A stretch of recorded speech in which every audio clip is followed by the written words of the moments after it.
بسم اللہ الرحمن الرحیم۔ السلام علیکم۔ نبی پاک صلی اللہ علیہ وآلہ وسلم سے پہلے اللہ پاک نے حضرت عیسیٰ علیہ السلام کو بنی اسرائیل کی طرف پیغمبر بنا کر بھیجا تھا۔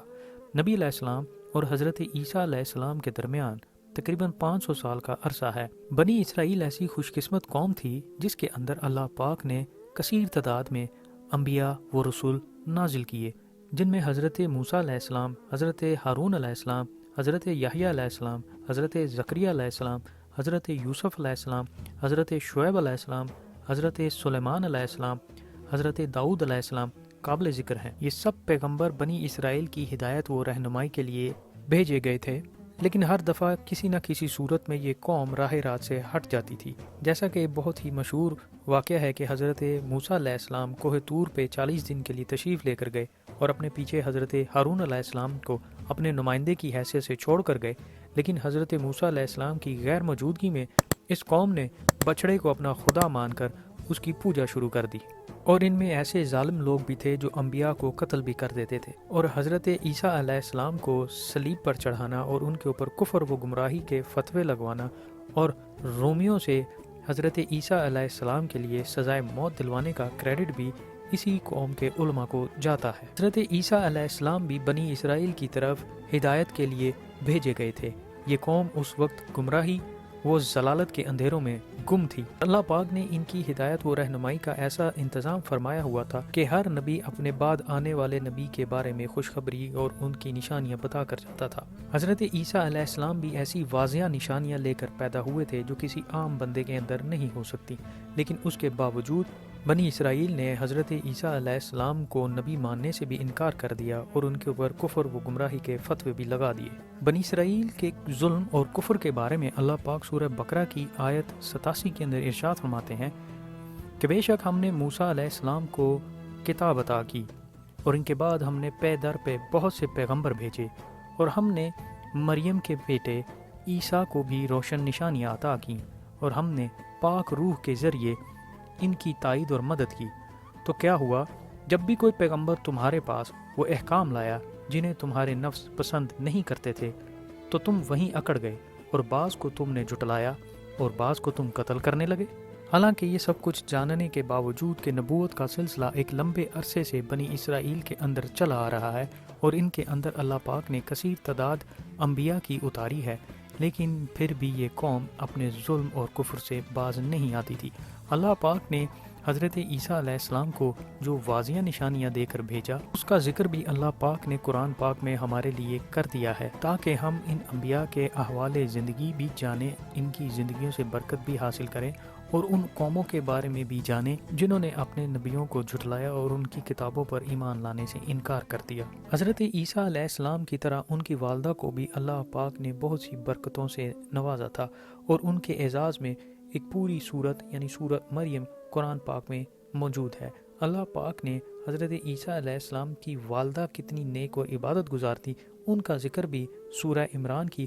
آیت نمبر 37 کے اندر اس طرح کیا ہے: سو اس کے رب نے اس مریم کو اچھی قبولیت کے ساتھ قبول فرما لیا اور اسے اچھی پرورش کے ساتھ پروان چڑھایا، اور اس کی نگہبانی زکریا علیہ السلام کے سپرد کر دی۔ جب بھی زکریا علیہ السلام اس کے پاس عبادت گاہ میں داخل ہوتے تو وہ اس کے پاس نئی سے نئی کھانے کی چیزیں موجود پاتے۔ انہوں نے پوچھا: اے مریم، یہ چیزیں تمہارے لیے کہاں سے آتی ہیں؟ اس نے کہا: یہ رزق اللہ کے پاس سے آتا ہے، بے شک اللہ جسے چاہتا ہے بے حساب رزق عطا کرتا ہے۔ وہ نئے سے نیا رزق بے موسمی پھل ہوتے تھے جو حضرت مریم علیہ السلام کے کمرے میں اللہ پاک کی طرف سے اتارے جاتے تھے، جسے دیکھ کر زکریا علیہ السلام نے بھی حیرت کا اظہار کیا، اور پھر اس جگہ پہ آپ نے کھڑے ہو کر دعا بھی کی کہ جہاں پہ اللہ کی رحمت نازل ہوتی ہے وہاں پہ دعا کرنی چاہیے۔ سورہ العمران آیت 45 کے اندر اللہ پاک نے فرشتوں کا حضرت مریم علیہ السلام کے ساتھ جو مکالمہ ہوا ہے کا ذکر اس طرح کیا ہے کہ جب فرشتوں نے کہا: اے مریم، بے شک اللہ تمہیں اپنے پاس سے ایک کلمہ خاص کی بشارت دیتا ہے جس کا نام مسیح عیسیٰ بن مریم ہوگا، اور وہ دنیا اور آخرت دونوں میں قدر و منزلت والا ہوگا، اور اللہ کے خاص قربت یافتہ بندوں میں سے ہوگا۔ سورہ العمران کی آیت 47 کے اندر مریم علیہ السلام کا جواب اس طرح درج ہے کہ مریم نے عرض کیا: اے میرے رب، میرے ہاں کیسے لڑکا ہوگا حالانکہ مجھے تو کسی شخص نے ہاتھ تک نہیں لگایا۔ ارشاد ہوا، اسی طرح اللہ جو چاہتا ہے پیدا فرماتا ہے، جب کسی کام کے کرنے کا فیصلہ فرما لیتا ہے تو اس سے فقط اتنا فرماتا ہے کہ ہو جا تو وہ ہو جاتا ہے۔ حضرت عیسیٰ علیہ السلام کی شان کے بارے میں سورہ مائدہ کی آیت 46 کے اندر اللہ پاک ارشاد فرماتے ہیں، اور ہم نے ان پیغمبروں کے پیچھے انہی کے نقوش قدم پر عیسیٰ ابن مریم کو بھیجا جو اپنے سے پہلے کی کتاب یعنی توراۃ کی تصدیق کرنے والے تھے، اور ہم نے ان کو انجیل عطا کی جس میں ہدایت اور نور تھا، اور یہ انجیل بھی اپنے سے پہلے کی کتاب توراۃ کی تصدیق کرنے والی تھی اور سراسر ہدایت تھی اور پرہیزگاروں کے لیے نصیحت تھی۔ حضرت عیسیٰ علیہ السلام کے لیے جو اللہ پاک نے قرآن پاک میں شانیں بیان کی ہیں، ان میں سے ایک سورہ مومنون کی آیت 50 کا ذکر آپ کے ساتھ کرتے ہیں۔ اللہ پاک ارشاد فرماتے ہیں کہ ہم نے ابن مریم کو اور ان کی ماں کو اپنی زبردست نشانی بنایا، اور ہم نے ان دونوں کو ایسی بلند زمین میں سکونت بخشی جو بآسائش و آرام سے رہنے کے قابل بھی تھی، اور وہاں آنکھوں کے نظارے کے لیے بہتے پانی یعنی نہریں، آبشاریں اور چشمے بھی تھے۔ یہ تو تھا حضرت مریم علیہ السلام کا انتہائی مختصر سا تعارف۔ اب قرآن پاک میں حضرت عیسیٰ علیہ السلام کے جو معجزات درج ہیں، جن معجزات کے ہوتے ہوئے ان کی قوم نے ان کو جھٹلا بھی دیا اور انہیں سولی پر بھی چڑھا دیا، اب ان کا ذکر کرتے ہیں کہ قرآن میں اللہ پاک نے ان معجزات کا ذکر کن الفاظ میں کیا ہے۔ سورہ مائدہ کی آیت 110 کے اندر اللہ پاک ارشاد فرماتے ہیں، قیامت کے دن جب اللہ پاک نبیوں سے سوال کریں گے ان کی امتوں کے لیے، تو ارشاد ہوگا، اے عیسیٰ ابن مریم، تم اپنے اوپر اپنی والدہ پر میرا احسان یاد کرو جب میں نے پاک روح یعنی جبرائیل کے ذریعے تمہیں تقویت بخشی تھی۔ تم گہوارے میں اور پختہ عمری میں بعہد تبلیغ و رسالت یکساں انداز سے لوگوں سے گفتگو کرتے تھے، اور جب میں نے تمہیں کتاب اور حکمت و دانائی اور توراۃ اور انجیل سکھائی، اور جب تم میرے حکم سے مٹی کے گارے سے پرندے کی شکل کی مانند مورتی بناتے تھے اور پھر تم اس میں پھونک مارتے تھے تو وہ مورتی میرے حکم سے پرندہ بن جاتی تھی، اور جب تم مادرزاد اندھوں اور کوڑھیوں یعنی برس زدہ مریضوں کو میرے حکم سے اچھا کر دیتے تھے، اور جب تم میرے حکم سے مردوں کو زندہ کر کے قبر سے نکال کھڑا کر دیتے تھے، جب میں نے بنی اسرائیل کو تمہارے قتل سے روک دیا تھا، جبکہ تم ان کے پاس واضح نشانیاں لے کر آئے، تو ان میں سے کافروں نے یہ کہہ دیا کہ یہ تو کھلے جادو کے سوا کچھ نہیں۔ یعنی حضرت عیسیٰ علیہ السلام کے معجزات میں سے یہ معجزات جو اللہ نے بیان کیے ہیں قابل ذکر ہیں کہ وہ مردوں کو کم باذن اللہ کہہ کے قبروں سے اٹھا دیتے تھے، وہ مادرزار اندھوں کو بینائی بخش دیتے تھے، اور وہ اللہ کے حکم سے مٹی کا پرندہ بنا کر اس میں پھونک مارتے تھے تو وہ پرندہ پرندوں کی طرح اڑنا شروع ہو جاتا تھا۔ یہ وہ بڑی بڑی نشانیوں میں سے کچھ ہیں جن کو دیکھنے کے باوجود بنی اسرائیل نے حضرت عیسیٰ علیہ السلام کو ریجیکٹ کیا، ان کے اوپر ایمان نہ لائے۔ حضرت عیسیٰ علیہ السلام کے آسمانوں پر اٹھائے جانے تک آپ پر صرف کچھ ہی لوگ ایمان لائے تھے۔ حضرت عیسیٰ علیہ السلام کے ان معجزات کو سورہ عمران کے آیت 49 کے اندر اللہ پاک دوبارہ بیان کرتے ہیں،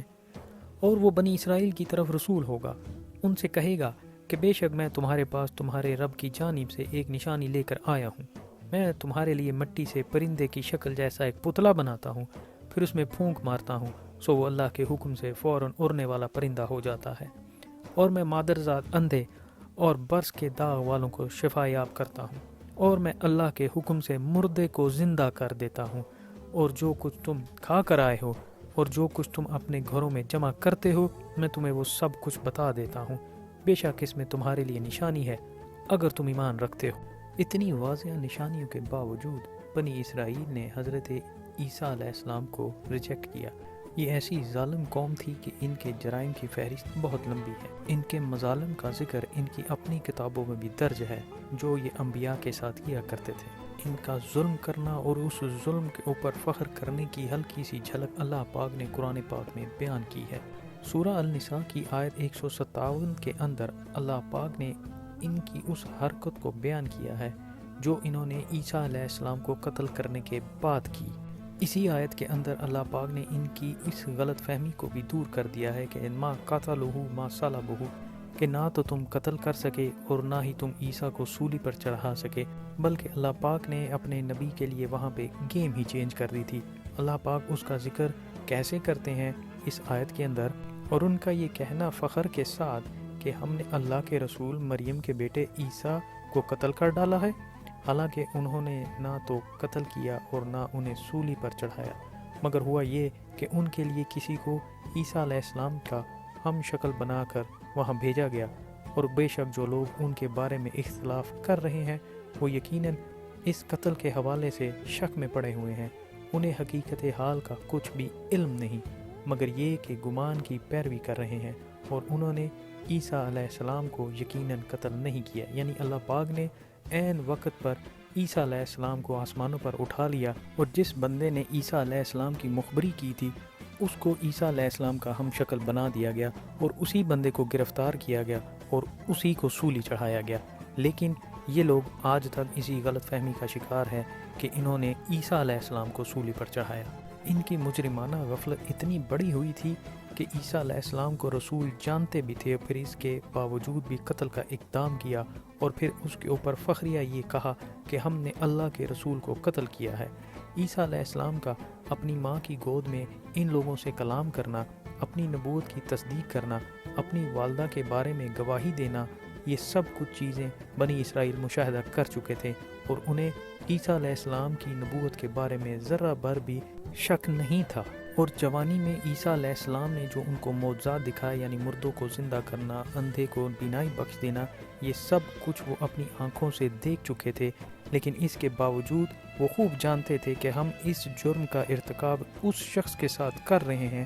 جو اللہ کی طرف سے پیغمبر بن کر آیا ہے۔ بظاہر یہ بات بڑی عجیب معلوم ہوتی ہے کہ کوئی قوم کسی شخص کو نبی جانتے اور مانتے ہوئے بھی اسے قتل کر دے، مگر حقیقت یہ ہے کہ اس قوم کے انداز و اطوار ہی بہت عجیب تھے۔ وہ اپنے درمیان کسی ایسے شخص کو برداشت کرنے کے لیے تیار نہیں ہوتے تھے جو ان کی برائیوں پر انہیں ٹوکے اور ناجائز کاموں سے ان کو روکے۔ ایسے لوگ چاہے وہ نبی ہی کیوں نہ ہوں، ہمیشہ بد کردار قوموں میں قید اور قتل کی سزائیں پاتے رہتے ہیں۔ یہودیوں ہی کی کتاب تلمود کے اندر لکھا ہے کہ بخت نصر نے جب بیت المقدس فتح کیا تو وہ ہیکل سلمانی میں داخل ہوا اور اس کی سیر کرنے لگا۔ عین قربان گاہ کے سامنے ایک جگہ دیوار پر اسے ایک تیر کا نشان نظر آیا۔ اس نے یہودیوں سے پوچھا، یہ کیسا نشان ہے؟ انہوں نے جواب دیا، یہاں زکریا نبی کو ہم نے قتل کیا تھا، وہ ہماری برائیوں پر ہمیں ملامت کرتا تھا، آخر جب ہم اس کی ملامتوں سے تنگ آ گئے تو ہم نے اسے مار ڈالا۔ بائبل ہی کے اندر جرمایہ نبی کے متعلق لکھا ہے کہ جب بنی اسرائیل کی بد اخلاقیاں حد سے گزر گئیں اور حضرت جرمایہ نے ان کو متنبہ کیا کہ ان اعمال کی پاداش میں خدا تم کو دوسری قوموں سے پامال کرا دے گا، تو ان پر الزام لگایا گیا کہ یہ شخص قوم کا غدار ہے۔ اس الزام میں ان کو جیل بھیج دیا گیا۔ خود حضرت مسیح علیہ السلام کے واقعہ صلیب سے تقریباً 2-2.5 سال پہلے ہی حضرت یحییٰ علیہ السلام کا معاملہ بھی پیش آ چکا تھا۔ یہودی بالعموم ان کو نبی ہی جانتے تھے، اور کم از کم یہ تو مانتے تھے کہ وہ ان کی قوم کے صالح ترین لوگوں میں سے ہیں، مگر جب انہوں نے اپنی ریاست یہودیہ کے والی ہیرودیس کے دربار کی برائیوں پر تنقید کی تو اسے برداشت نہ کیا گیا، پہلے جیل بھیجے گئے اور پھر والی ریاست ہیرودیس کی معشوقہ کے مطالبے پر ان کا سر قلم کر دیا گیا، یعنی یحییٰ علیہ السلام کو بھی ان لوگوں نے قتل کروایا۔ یہودیوں کے اس ریکارڈ کو دیکھتے ہوئے یہ کوئی حیرت کی بات نہیں ہے کہ انہوں نے اپنے زوم میں مسیح علیہ السلام کو سولی پر چڑھانے کے بعد سینے پر ہاتھ مار کر کہا ہو کہ ہم نے اللہ کے رسول کو قتل کیا ہے، اور اسی کے جواب میں اللہ پاک نے قرآن پاک میں ہماری رہنمائی فرمائی کہ ما قتلہ ما صلبہ، کہ نہ تو تم قتل کر سکے اور نہ ہی تم انہیں سولی پر چڑھا سکے۔ یہاں پہ تھوڑی دیر کے لیے اپنے آپ سے سوال کیجیے کہ جو قوم اپنے نبیوں کو نہیں چھوڑتی تھی اس کا باقی قوموں کے ساتھ کیا سلوک ہوگا؟ اب سوال یہ پیدا ہوتا ہے کہ اپنے نبیوں کو قتل کرنے والی قوم کے اوپر اللہ کا عذاب نازل کیوں نہیں ہوا؟ اس کا جواب ہمیں تاریخ سے ملتا ہے کہ جتنا زیادہ یہ قوم اپنے نبیوں کے ساتھ برا سلوک کرتی تھی اتنا ہی زیادہ ان کو ذلیل و رسوا اللہ کی طرف سے کیا جاتا تھا۔ حضرت عیسیٰ علیہ السلام کے آسمانوں پر اٹھائے جانے کے کچھ ہی سالوں بعد رومی جرنیل ٹائٹس نے بیت المقدس پر ایسا زبردست حملہ کیا کہ یہودیوں کی مار مار کر شکلیں بگاڑ دی، جس کا ذکر بھی قرآن میں موجود ہے۔ ظاہری وجہ تو تاریخ ہمیں یہ بتاتی ہے کہ رومی یہودیوں کی سازشوں سے تنگ آ چکے تھے، لیکن در حقیقت یہ اللہ کا عذاب تھا اس غلطی کی پاداش میں جو انہوں نے عیسیٰ علیہ السلام کے ساتھ کی۔ رومی جرنیل ٹائٹس نے نہ صرف یہودیوں کو مار مار کر فلسطین سے باہر نکال دیا، بلکہ ان کا سولومن ٹیمپل بھی گرا دیا اور اس کی صرف ایک ہی دیوار باقی رہنے دی جو آج تک قائم ہے، جس کو دیکھ کر یہ گریہ‌آزاری کرتے ہیں اور اپنے گزرے ہوئے دور کو یاد کرتے ہیں۔ اور پھر ان کے اوپر فلسطین میں واپس آنے کی بھی پابندی تھی۔ یہودیوں کے اوپر فلسطین میں داخلہ مکمل طور پر بند کر دیا گیا۔ پھر صدیاں گزر گئیں اور حضرت عمر فاروق کا دور آتا ہے جس میں فلسطین کو فتح کیا جاتا ہے، تو حضرت عمر فاروق نے فلسطین کے دروازے مسلمان، یہودیوں اور عیسائیوں سب کے لیے کھول دیے۔ یہاں تاریخ ہمیں ایک اور بات بھی بتاتی ہے کہ عیسائیت حضرت عیسیٰ علیہ السلام کے دور میں نہیں پھیل سکی تھی۔ صرف کچھ ہی مٹھی بھر لوگ تھے جو آپ پر ایمان لائے تھے، لیکن اس کے بعد ایسا کیا ہوا کہ پورا یورپ عیسائیت اختیار کر گیا۔ حضرت عیسیٰ علیہ السلام کے آسمانوں پر تشریف لے جانے کے بہت عرصے بعد رومیوں کا ایک بہت بڑا بادشاہ قسطنطین اعظم گزرا ہے۔ وہ عیسائیت کی تعلیمات سے متاثر ہو کر عیسائیت قبول کر گیا، اور اسی کی وجہ سے دوسرے بادشاہوں نے اور ریاستوں نے بھی عیسائی مذہب اختیار کر لیا، جس کی وجہ سے پورا یورپ عیسائی مذہب اختیار کر گیا، اور عیسائیوں کے اندر بھی یہودیوں کے لیے نفرت کے جذبات قدرتی طور پر پیدا ہو گئے کہ جس نبی پر وہ ایمان لائے تھے ان کو صلیب چڑھانے میں یہودی پیش تھے۔ فلسطین سے نکالے جانے کے بعد یہودیوں کی کثیر تعداد یورپ کی طرف ہجرت کر گئی، لیکن جب یورپ نے عیسائی مذہب قبول کر لیا تو وہاں پہ یہودیوں کے لیے زندگی تنگ ہو گئی۔ ان کو ہر طرف سے نفرت اور غصے کی نگاہ سے دیکھا جاتا تھا، اور یہاں پہ یہودیوں نے تاریخ کی سب سے بڑی چال چلی جس کا خمیازہ آج تک عیسائی دنیا بھگت رہی ہے۔ یورپی لوگ تازہ عیسائیت میں داخل ہوئے تھے، نہ تو انہیں ابھی مذہب کے قواعد و ضوابط کا پتہ تھا اور نہ ہی اللہ کے قوانین کو وہ جانتے تھے،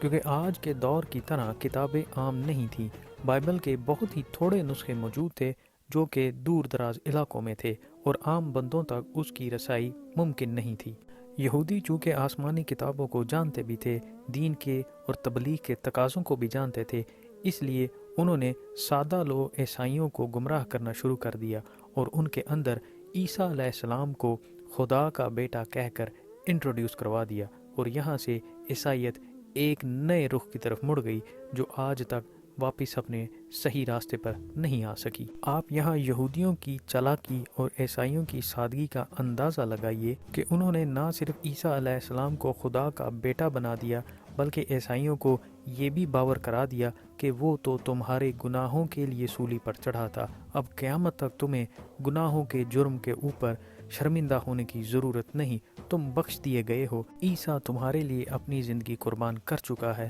لہٰذا تم آزاد ہو، جہنم کی آگ سے اس دنیا میں جیسے چاہو رہو، جو مرضی کرو۔ ان کی گمراہیوں اور چلاکیوں کا جواب اللہ پاک سورہ المائدہ کی آیت 75 کے اندر اس طرح دیتے ہیں کہ مسیح ابن مریم اللہ کے رسول کے سوا کچھ نہیں۔ یقیناً ان سے پہلے بہت سے رسول گزر چکے ہیں، اور ان کی والدہ بڑی صاحب صدق تھیں، وہ دونوں مخلوق تھے کیونکہ کھانا بھی کھایا کرتے تھے۔ اے حبیب دیکھیے ہم ان کی رہنمائی کے لیے کس طرح آیتوں کو وضاحت سے بیان کرتے ہیں، اور آپ ملاحظہ کیجئے کہ اس کے باوجود وہ کس طرح حق سے پھرے جا رہے ہیں۔ ان کی انہی حرکتوں کے اوپر اللہ پاک سورہ النساء کی آیت 171 کے اندر انہیں اس طرح وارننگ دیتے ہیں کہ اے اہل کتاب، اپنے دین میں غلو نہ کرو اور اللہ پر حق کے سوا اور کوئی بات نہ ڈالو۔ مسیح ابن مریم تو بس اللہ کے ایک رسول اور اس کا ایک کلمہ ہے جس کو اس نے مریم کی طرف القاء فرمایا، اور اس کی جانب سے ایک روح ہے۔ بس اللہ اور اس کے رسولوں پر ایمان لاؤ اور تثلیث کا دعویٰ نہ کرو، باز آ جاؤ، یہی تمہارے حق میں بہتر ہے۔ معبود تو بس تنہا اللہ ہی ہے، وہ اس سے پاک ہے کہ اس کے اولاد ہو، اسی کا ہے جو کچھ آسمانوں میں ہے اور جو کچھ زمین میں ہے، اور کارساز تو بس اللہ ہی ہے۔ حیرت کی بات ہے کہ اتنی واضح نشانیاں ہونے کے باوجود یہ قوم گمراہ کی گمراہی رہی، نہ صرف اپنے انبیاء کو قتل کیا بلکہ دوسری قوموں کو بھی گمراہ کرتے رہے۔ آخر اس کی کیا وجہ ہے؟ اس کا جواب ہمیں صرف اور صرف اللہ کی پاک کتاب قرآن مجید کے اندر سورہ المائدہ کی آیت 78 سے ملتا ہے، جس میں اللہ پاک ارشاد فرماتے ہیں کہ بنی اسرائیل میں سے جن لوگوں نے کفر کیا تھا انہیں داؤد اور عیسیٰ ابن مریم کی زبان سے لعنت کی جا چکی ہے۔ یہ اس لیے ہے کہ انہوں نے نافرمانی کی اور حد سے تجاوز کر گئے تھے۔ یہ وہ لعنت کا طوق ہے جو انہوں نے اپنے گلے میں ڈالا۔ اپنے نبی کی زبان سے، ایک نہیں 2 نبیوں کی زبان سے لعنت ان پر مسلط کر دی گئی ہے، جو قیامت تک ان کے ساتھ رہے گی۔ اور عیسیٰ ابن مریم کی واپسی بھی انہی لوگوں کے لیے ہوگی جنہوں نے عیسیٰ علیہ السلام کو ریجیکٹ کیا تھا، تاکہ اس چیپٹر کو ہمیشہ ہمیشہ کے لیے کلوز کیا جائے۔ وما علینا الا البلاغ المبین۔ یا صلی وسلم دائما ابدا علی حبیبک خیر الخلق کلہم۔ تصوف کی دنیا کو سبسکرائب کیجیے، اس ویڈیو کو لائک کیجیے اور کمنٹ سیکشن میں اپنی رائے کا اظہار ضرور کیجیے۔